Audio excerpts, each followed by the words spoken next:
So, good morning, students.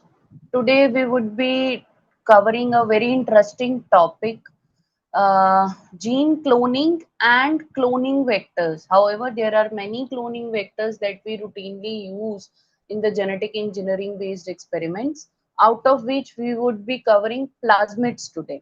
First of all, we need to understand that what is gene cloning, what is its process. So the main learning objective of this lecture that you would be getting to understand the basics of gene cloning process, that what is it all about, what are the steps involved, how we can proceed all those steps. Then what are cloning vectors, what are their types, then how many types are there in each category. You will be getting to understand that also. We will be covering those things also. At the end of this lecture, you will be able to understand the detailed mechanism of gene cloning and its importance in genetic engineering and recombinant DNA technology. And you will be having an ample knowledge about the plasmids that can be used as cloning vectors and how we can go for screening of such type of plasmids who have received a particular gene of interest. So starting with the topic, first is what is gene cloning. I am very briefly summarizing this point. It basically involves either the separation of specific genes or DNA fragments from one organism, and we attach those gene of interest, or we transfer those gene of interest to a carrier molecule. That carrier molecule is known as vector.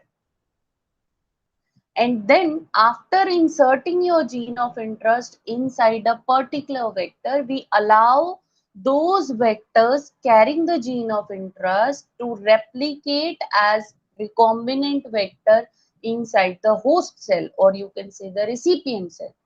However, that means it is a very sophisticated and rapidly used technique in the molecular biology laboratories, in which we can make identical copies of many pieces of DNA.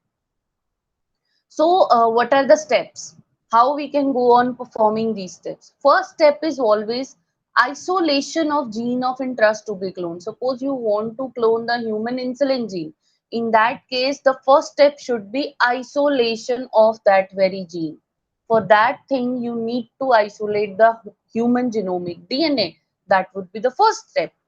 After that, we would be inserting our gene of interest into a suitable vector. So what would be the step? First would be isolation of human genomic DNA. Then you would be, extracting or, cutting out your gene of interest. Then you will be inserting that gene of interest into a suitable carrier molecule, which we call it as vector. After that, we can introduce that recombinant vector. Why we call it as recombinant? Because that vector is containing our gene of interest. That is why that vector is known as recombinant vector. So we will be introducing that recombinant vector into a host cell. Say, for example, a bacteria. You can say an E. coli. After that, the fourth step is selection of transform cell, that whether this very bacterial cell have received that recombinant vector or not. If a particular bacteria has received, only then that bacteria will express or will secrete that very molecule for which the gene was inserted. Next is expression. We will be going for checking out the expression of our gene of interest inside the host cell. Then we will be going for the identification of presence of gene of interest, that whether that gene of interest is present in that very transformed cell or not. Last would be culturing the identified clone. So once you have identified that out of 100 bacterial cells, these two cells are transformed cells, or these two cells are carrying a recombinant vector with our gene of interest. You will be selecting that clone, and after that we will be going for the culturing of the identification clone for the growth and then further isolation. Now starting with the first step, that is the isolation of gene of interest to be cloned. In this case, whenever you are performing a gene cloning experiment, there are two basic things that you required in a highly purified form, in which one thing is our gene of interest. For example, I have took the example of insulin, the gene encoding for insulin hormone. So our gene of interest should be purified. Second, the vector, that means the carrier molecule who would be carrying our gene of interest. These two things should be in the highly purified form. Only then we can proceed for the cloning purpose. Now, gene of interest or fragment of a gene whose product is a protein, it can be enzyme, it can be a hormone. If it is interesting us, for example, as I told you, gene encoding for hormone insulin. In that case, the cells carrying the gene of interest, first of all, it would be isolated. Their nucleus would be disrupted out from the nuclear fraction. The gene of interest, who is possessing the appropriate restriction sites, or you can say, you can release that very gene of interest by performing an experiment restriction digestion. After doing restriction digestion, you would be having your gene of interest in your hand, and after that you can check on this thing, that whether the gene of interest is having appropriate size or not. For that case, we go for electrophoresis or chromatography. These are sophisticated techniques to identify that whether that gene is present or not. So the isolation, that means we can proceed it by two ways. One is by using restriction endonuclease enzyme, that is molecular Caesars. As we have discussed in our previous lectures, that is the two basic tools of genetic engineering is molecular Caesar and molecular glue. Molecular Caesar is restriction endonuclease and molecular glue is DNA ligase. So by using the molecular Caesar, that means restriction endonuclease enzyme, we can extract or we can cut a particular gene. So the enzyme basically works on specific restriction site recognition, and it will generate either a fragment with blunt end or sticky end. However, whenever you are going for gene cloning experiment, always prefer those restriction enzymes that can make sticky ends. However, we can also proceed on this thing by using reverse transcriptase enzyme also. Reverse transcriptase enzyme, as the name suggests, reverse transcriptase, that means it would be reverting out the transcription. This enzyme has the capability to synthesize complementary DNA strand from a desired gene using mRNA. The meaning of this thing is, suppose you have your gene of interest, DNA. First of all, it would be converted to mRNA by the process of transcription. So by using the reverse transcription, this mRNA can be converted to cDNA, that is complementary cDNA. In most of the experiment, we sometimes perform the experiment in which cDNA is used. The reason is the DNA, the eukaryotic DNA, it contains introns and exons. So whenever if it is transcribed, in that case, introns are removed. And when you synthesize a complementary DNA from messenger RNA that contains the only your respective gene of interest, or you can say you can have a purified full length gene fragment that can be inserted inside a vector. So this is the complete steps. If you talk about, this is the human genomic DNA, that means DNA isolation. This is the first step that we normally do. After that, we go for restriction digestion, cleave with restriction nuclease. So small fragments would be observed. You have to select your gene of interest fragmented. For this very purpose, what we do, we lyse the cell. We have the cell suspension. We lyse the cell with a particular extraction buffer or some lysis reagent. And after the lysing, DNA is precipitated out by using either isopropyl alcohol or ethanol. We can use many methods to it. We can use a glass rod method also, in which the DNA pellet that has been formed, we can cool it out, or we can simply use a centrifugation process also, that we remove all the contaminants like protein, RNAs, by treating with protease enzyme, proteinase K, RNAs, and after that we go for precipitation and we have the DNA in our hand. So this is the first step. That means isolation of DNA, and then is your restriction digestion with specific restriction endonucleases, so that we can have the gene of interest in our hand. Now, second point is what would be the cloning vector, because the next point was insertion of this gene of interest into the cloning vector. So we'll be basically elaborating this topic, that what is a cloning vector, what are their types, how we can use different cloning vectors and different things. So cloning vector, it is a central component of any gene cloning process, because the main objective of using the cloning vector is we can insert the small fragments of DNA into which your foreign gene or your gene of interest is present. You can insert that thing in a vector, and the insertion is normally carried out by digesting the foreign DNA as well as vector DNA with the same restriction enzyme. As you can see in this picture also, this is a plasmid. We are using plasmid as a cloning vector. Here the restriction site is being shown, GAATTC. Actually, this is the restriction enzyme site of EcoR1 enzyme. EcoR1. So if you want to insert your particular gene of interest inside this vector, then you need to cut this vector with EcoR1 enzyme. You can see here we have made two arrows.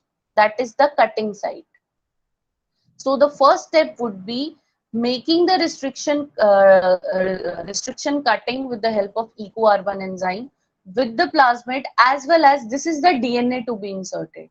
Here also the restriction sites, the same restriction sites are shown, and the arrows are showing the cutting sites.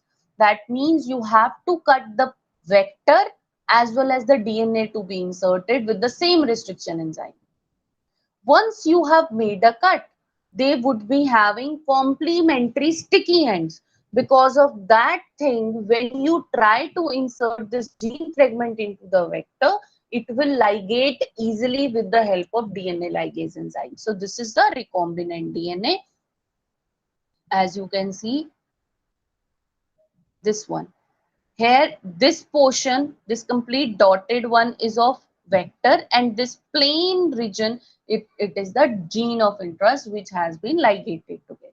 So this is the process. But what kind of molecules can be used as a cloning vector? What are their properties? What are their features? That is a very important point.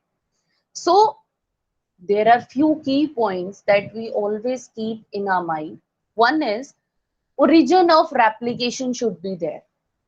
Ori region we normally call it as. It is normally a specific sequence of nucleotide from where the replication process will start, so that the many copies of gene of interest can be formed, or you can say many recombinant plasmids can be formed. So then second point is it should have a selectable marker gene. Now, as the name suggests, selectable marker gene. That means that whether our gene of interest is present in that vector or not, we go for the selection. For that, a particular gene should be present. That is known as selectable marker gene. Normally, it is a gene that encodes for antibiotic resistance. Antibiotic resistance gene is normally used. For example, ampicillin resistance gene, vancomycin resistance gene, or tetracycline resistance gene. Third is it should have restriction sites. Restriction sites, if it would be having restriction sites for many restriction endonucleases, only then we can make a cut inside the vector and DNA can be inserted. So if many restriction sites are to be present, that is known as it should have a multiple cloning sites. If a particular vector is not having any restriction site, we can, in laboratory, we can synthesize multiple cloning sites, or we can insert that thing so that in the vector, that thing can be used as a probable cloning vector. Next is, after getting all these things, the cloning vector must have the property to replicate inside the host cell to form many copies of those vectors, so that large number of gene of interest can be achieved. Then its size, that is a very important point. The normal size of cloning vector shall be less than 10 kb in size, so that it can hold a significant size of gene of interest. So first is origin of replication. As I told you, it will basically allow the vector as well as the foreign DNA to amplify in the host cell. So as you can see here also, this is the normal picture of a cloning vector, into which this is the ori. As you can see, an arrow is made. That means this is the origin of replication. Arrow is showing the direction of replication. Next is selectable marker. I told you that we can use antibiotic resistance gene. That means that host will, that this gene will basically allow the host to grow on the selective media. And because of that selectivity, we can go for the selection of a particular recombinant vector, that whether it is carrying or not. As you can see here, the two arrows in the blue and red color is also marked. This is an ampicillin, AMPR. This is an ampicillin resistance gene. TET, it is an tetracycline resistance gene. Next is multiple cloning sites. Multiple cloning sites means it shall have multiple restriction sites of different restriction endonucleases. As you can see in this picture, there are many restriction sites of different restriction endonucleases. EcoR1, EcoR5, HIND3, BAMH1, SPH1, SAL1, SMA1, PST1, PVU1. So we have multiple restriction sites. That means we can use either of the restriction enzymes to make a cut and insert the DNA. Now, having talked about that, what are the cloning vectors, what are their properties, what should be their characteristic features, then next point is what are the types. Basically, the cloning vector allow the foreign DNA to be inserted, to be integrated, and to be replicated inside the host cell, inside the along with the vector molecule at the DNA level. So there are many types, there are many molecules which can be used as a cloning vector. For example, we can use we can use plasmid as vectors, we can use bacteriophage as vectors. We sometimes can also use certain modified molecules also as vector. For example, cosmids, phagemids, phosmids, BAC and YAC. Here BAC corresponds to bacterial artificial chromosome, YAC correspond to the yeast artificial chromosome. Here the cosmids correspond to, it is made up of two things, that is mids correspond to plasmids, cos corresponds to sticky ends, cos sites. That is why we call it as cosmids. Similarly, phagemids, mids correspond to plasmid and phage corresponds to bacteriophages. That means such kind of vectors that combine the property of both bacteriophage and plasmids. So we can use all these plasmids depending upon our requirement, that what is our requirement, what clone size we want to insert. So starting with our first vector of today, that is plasmid vectors. We know that the plasmids are independent replicating double-stranded DNA molecule. They are circular in shape, they are present inside the bacteria.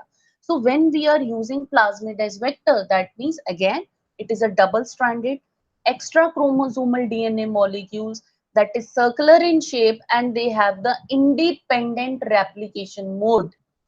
So because of all of these properties, there are many advantages when we use plasmids as vectors, because they are very small in size. It is very easy to handle. Their isolation part is quite easy. We can easily purify it, and the selection strategy is also very easy because we are using an antibiotic resistance marker. So we normally have antibiotics, so we can use that selection method also. So in case you want to clone very small size of fragments, the plasmids are the best suited cloning vectors. However, the disadvantage is only one, because we can't clone larger DNA fragments because the size of plasmid is short. Now, whenever you can, you choose a plasmid vector for cloning. In that case, It contain an origin of replication for which it allow the independent replication of that very gene of interest. Second, it contain the selectable markers. That means we can go for selecting the recombinant cells containing a particular plasmid by using antibiotic resistance phenomena. That is known as twin resistance antibiotic, because the first plasmid which was discovered for gene cloning, that was having two different gene of antibiotic resistance, as I have shown you in the previous slide also, ampicillin resistance gene and tetracycline resistance gene. In that case, we can go for selection by using blue white screening method. We will be discussing this thing in detail also.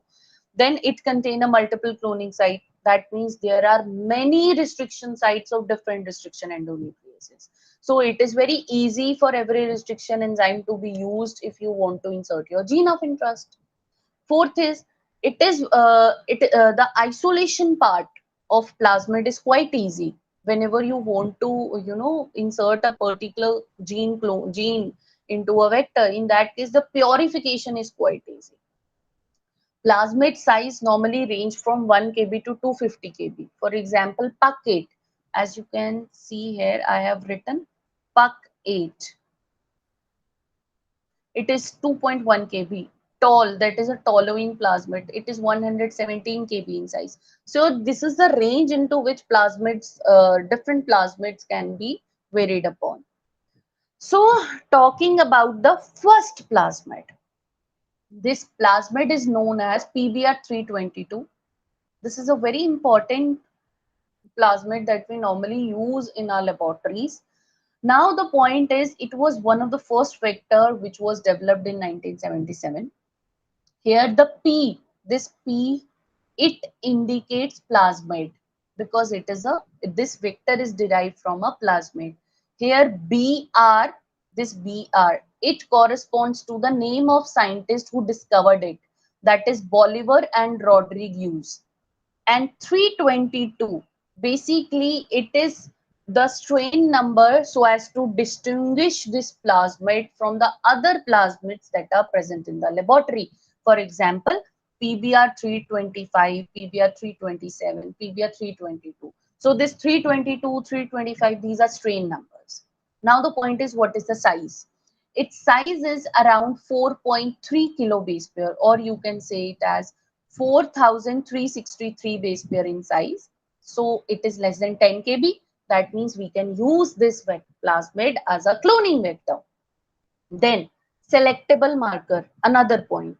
It contains two antibiotic resistance genes. What is ampicillin and another is tetracycline. So we can use these two genes as selectable marker also. So each of the marker gene that is present, it carries a unique restriction site, because we are talking about that there should be a multiple cloning site or restriction sites of many restriction endonucleases. Where these sites would be located? These sites would be basically located in the regions of the selectable marker gene, so that whenever by using a particular restriction enzyme, when you will be cutting that gene, that gene would get activated. Suppose you have inserted your gene in the ampicillin resistance area, that means the function of that gene would be obstructed. So if a cell have received a particular recombinant gene or the gene of interest, that that cell won't be able to express that selectivity of that very resistance gene. That is the selection strategy that we normally use. That is why we use selectable marker gene and we use twin resistance gene. As it is also mentioned here, insertion of new DNA with PST1, PVU1, PPA1, that inactivates the ampicillin resistance gene. The copy number of the plasmid, it is very high, because there are about 15 molecules present in the transform cells. If the copy number is high, in that case, the yield of our particular gene of interest would be high. That is why we prefer high copy number plasmid also. Then this vector comprise the DNA that is derived from three different naturally occurring plasmid. Because this plasmid was, synthesized in the laboratory. It is not naturally occurring. It is basically, its small parts are derived from three different plasmids that are naturally present. Those are, ampicillin resistance gene was taken from R1 plasmid, tetracycline resistance gene was taken from R65 plasmid, and ORI region, that means origin of replication gene, from PMB1 plasmid. So these are the three plasmids whose different parts are basically combined together to make one appropriate cloning vector that is a plasmid in nature. So this is the structure of this plasmid. As you can see, this is the origin of replication that I am marking. REP, it has been derived from a naturally occurring plasmid PMB1. This is the origin of replication, and this would be the direction of replication. Here, this is the tetracycline resistance gene. This is the ampicillin resistance gene. And these are basically showing the different restriction sites that are present in these regions. So whenever you want to clone a gene, you need to take these restriction enzymes which are present in these selectable marker gene, so that we can easily select the recombinant vector. The size is 4363 base pair. We can call it as 4.3 kilo base pair also. So what is happening when we insert a gene? Whenever we insert our gene of interest, basically insertional inactivation of resistance gene is happening. As you can see, this is the PBR322 plasmid. ORI region is here. This is the tetracycline resistance gene. This is the ampicillin resistance gene. Suppose this is our gene of interest. What would be happening? We are inserting this gene of interest into this ampicillin resistance area, or you can say you are inserting this region in the tetracycline resistance area. In that case, what will happen?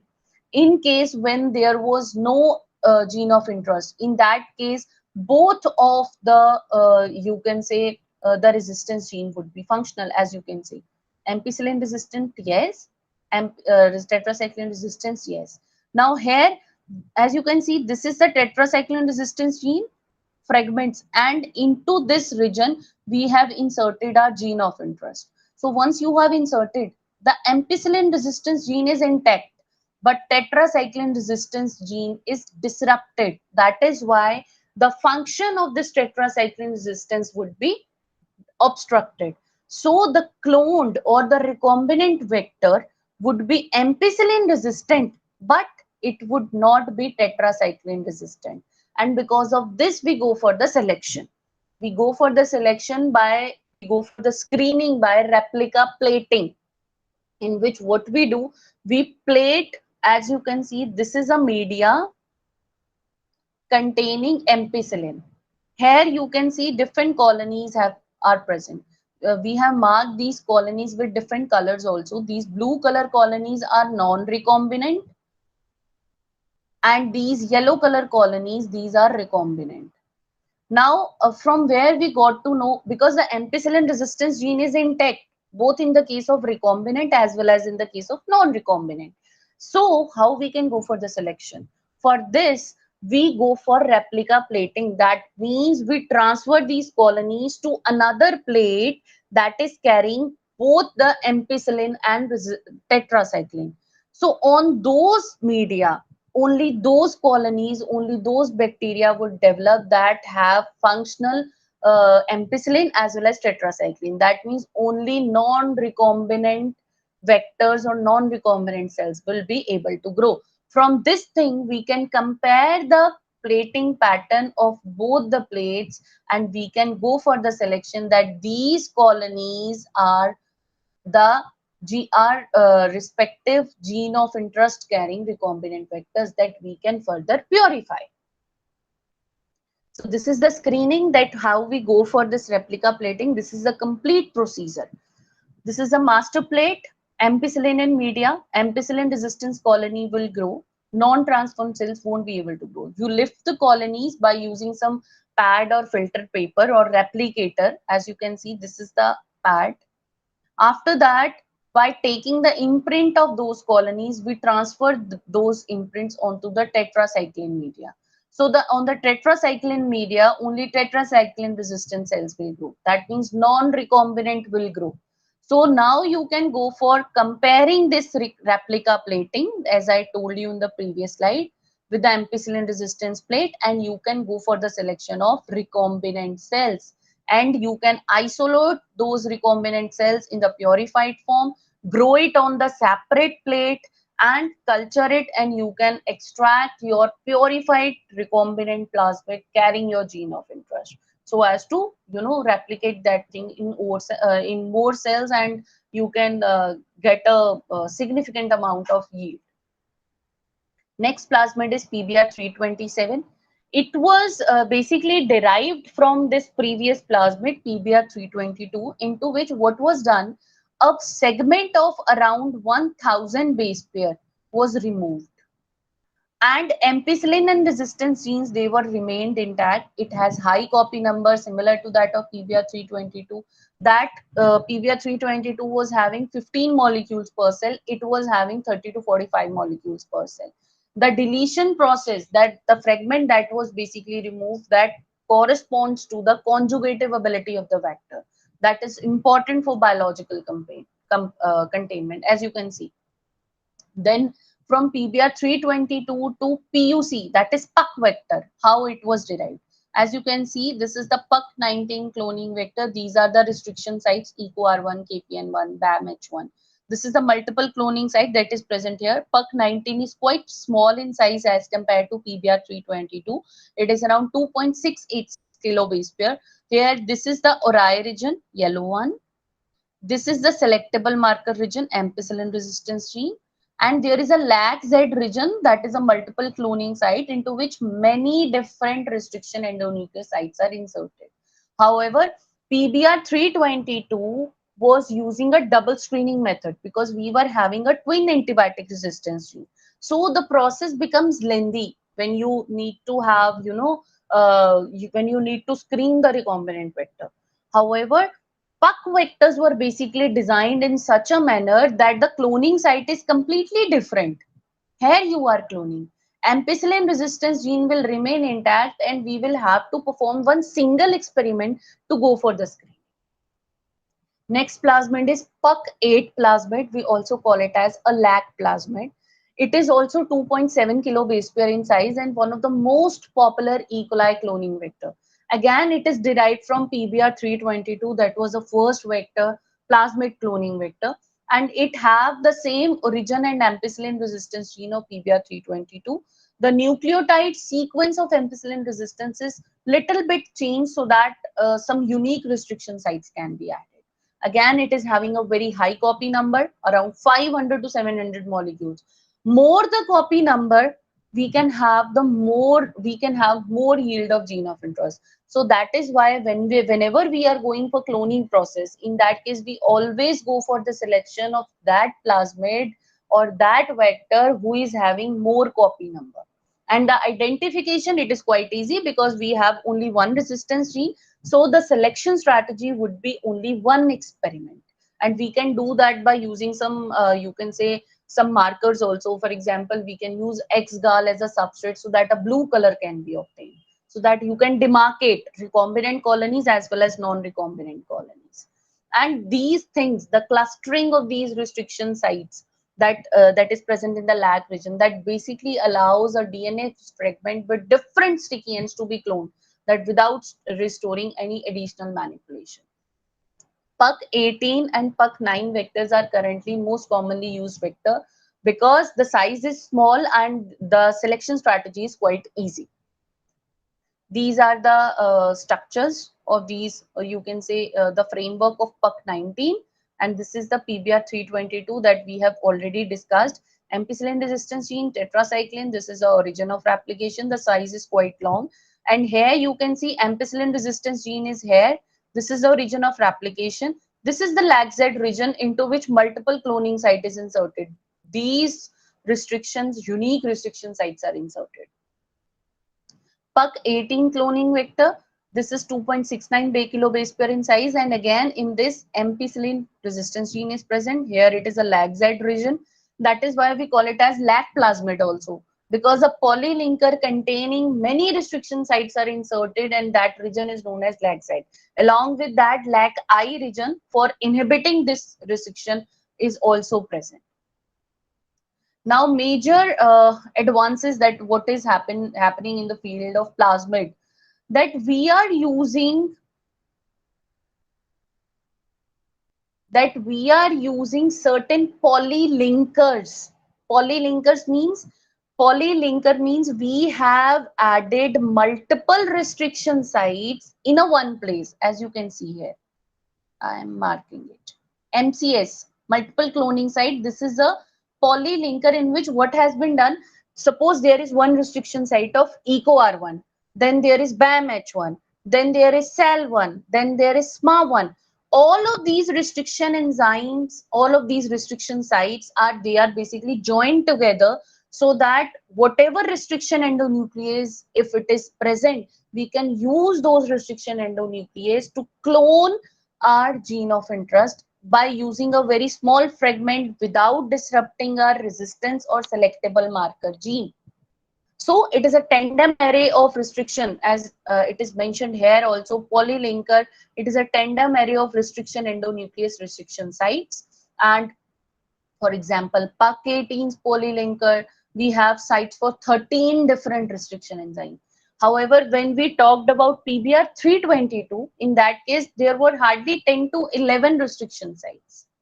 So that is a major concept, that is a major advancement that we are doing. So as to ease the process of gene cloning, so as to ease the process of selection, screening, and then purification. This is the polylinker advantage. As you can see, many restriction sites are joined together one by one. SAC1, SMA1, KPN1, they are joined together to have unique sites, so that insert excision is quite easy. Restriction mapping is quite easy, and we can have a directional cloning, that we know that we need to clone here also. This is the blue-white screening that I was talking about, that the colonies with the recombinant plasmids, they would come out to be white. And the non-recombinant one, they will appear as blue because of the reaction with the substrate. Because in that case, the resistance to ampicillin gene was being used as a selectable marker. This is quite an easy process that we can normally perform in our lab. X-gal is the substrate that we use for it, due to which this blue color developed, which is basically a beta galactosidase gene that act on the ampicillin, and it will turn the colonies into the blue color, because if the functional ampicillin resistance gene is present. This is another advantage. Suppose this is the plasmid DNA, this is the ampicillin resistance gene, this is the restriction site, the foreign DNA is inserted here. So this is a recombinant plasmid. So when you insert this recombinant plasmid into a bacteria, that bacteria then can further be selected onto a media containing ampicillin and X-gal. So whenever you prepare this media, in that case, the white and blue color colonies, two types of colonies will be appearing, where white colonies are the recombinant one and blue ones are the non-recombinant ones. This is the main advantage of PUC over PBR322, because we normally carry PUC, we normally use PUC vectors currently in our lab, because single step screening, because there is only one resistance gene.